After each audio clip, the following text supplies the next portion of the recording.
This event is something that we've wanted to do since the inception of Level X, which is to bring a group of top surgeons, our physician advisors from around the country here to Game Developer Conference, so they can get a picture of the cutting edge in interactive entertainment technology to really understand the toolbox that we have to work with in the video games industry to imagine the ways that it could be applied in healthcare and in ongoing medical training, and really get a picture of what's out there, what the possibility space looks like in terms of our ability to recreate reality on a mobile phone or on a VR device.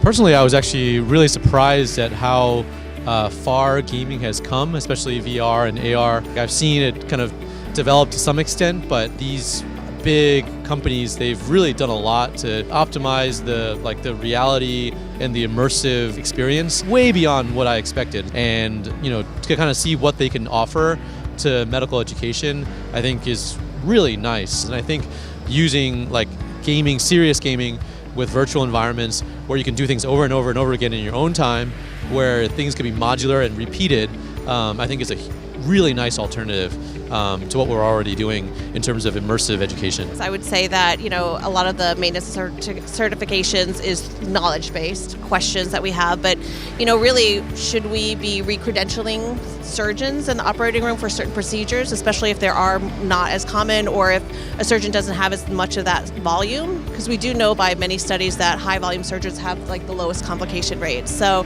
it may be a good way to allow for surgeons to get recertified for procedures as well.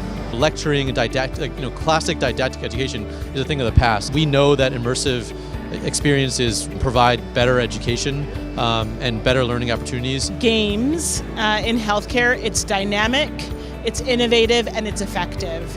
And I really think that the ability to immerse people in different environments, as well as draw from people from all over the world in one space, has the opportunity to really impact patients as well as how teams function in the hospital. We can rapidly create content and visualize it in interesting ways, and also manipulate it and make it interactive and physically realistic. And obviously surgical training, having students learn in a safe environment, just like what simulation has offered, to get people higher on the learning curve before they actually touch patients, that's the holy grail.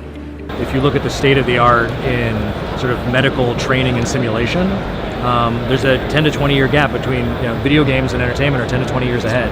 And so what we're trying to do here is close that gap.